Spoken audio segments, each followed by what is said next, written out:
Good morning students, how are you? I hope you are fine. बेटा हम अपना lesson 10 कर रहे थे। 10 में हमने यहाँ तक रीड कर लिया था। यहाँ से करते थे कनौज डायनेस्टी। ठीक है। Vasudev was the founder of Kannauj dynasty. Kannauj dynasty का जो फाउंडर था वो बेटा वासुदेव था। He ruled only over the region around Magadh in about 27 BCE। उन्होंने जो मगध के आसपास का जो क्षेत्र था, ठीक है, उस पर उन्होंने 27 BC के लगभग उन्होंने वहाँ पर क्या किया था बेटा, शासन किया था। The last Kanva king was killed by the Satavahana kings Simuka and the new dynasty of Satavahanas came into power. जो लास्ट कनौ किंग था बेटा, उसको सातवाहन जो किंग था, सातवाहन वंश का जो किंग था, राजा था शेमुका, उसने उसको मार दिया था, कनौ डायनेस्टी के राजा को। ठीक है। और एक न्यू डायनेस्टी को फाउंड किया था, सातवाहन। ठीक है। और सातवाहन जो वंश था वो पावर में आ गया था। अब कनौ जो डायनेस्टी थी उसका एंड हो गया था। ठीक है। अब आता है सातवाहन डायनेस्टी। बोथ सुंग एंड कनौ वर busy in suppressing the internal revolts, hence they could not consolidate themselves, which led to the rise of regional powers। बेटा जो सुंग और जो कनौ डायनेस्टी थी वो दोनों ही क्या कर रहे थे, सरप्रेस होता है दबाना, यानी कि वो इंटरनल जो जो उनकी आंतरिक जो क्रांतियाँ होती थी उन्हीं को वो दबाने में लगे हुए थे।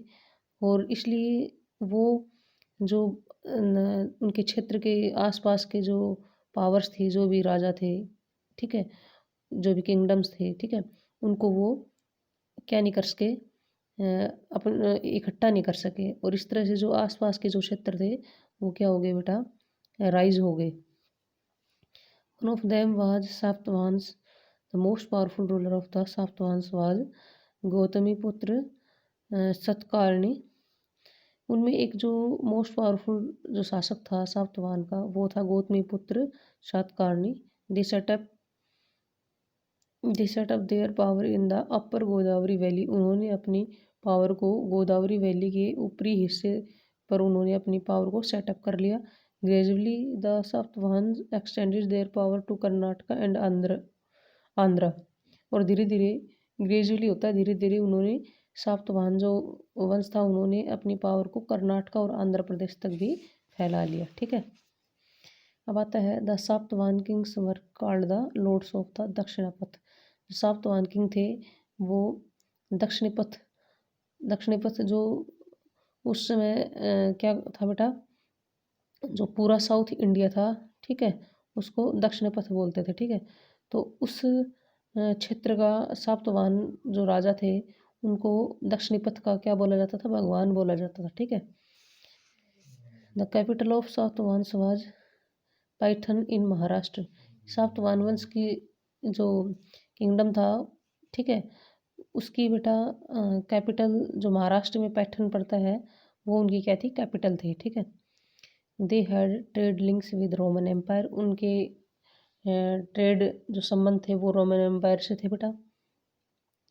The Satavahana rulers performed Vedic sacrifices and worshipped Hindu deities. जो सातवाहन जो वंश के जो राजा थे वो वैदिक जो सैक्रिफाइसेस थी, यानी कि बलि वगैरह, उनको परफॉर्म करते थे और साथ में वो हिंदू जो देवी देवता थे उनकी पूजा करते थे। They also promoted Buddhism. उन्होंने बौद्ध धर्म को भी बढ़ावा दिया।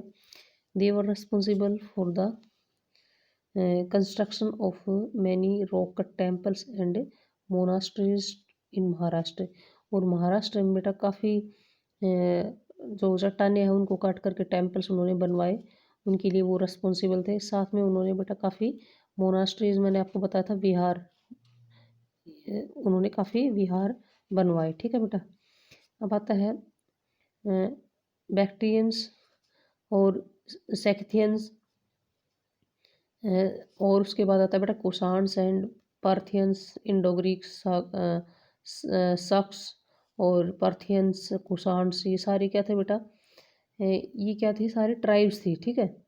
इनमें से द पार्थियंस एंड द जो कुषाण थे ना, ये जो ट्राइब थी ये मेन फॉरेन ट्राइब थी बेटा। ठीक है।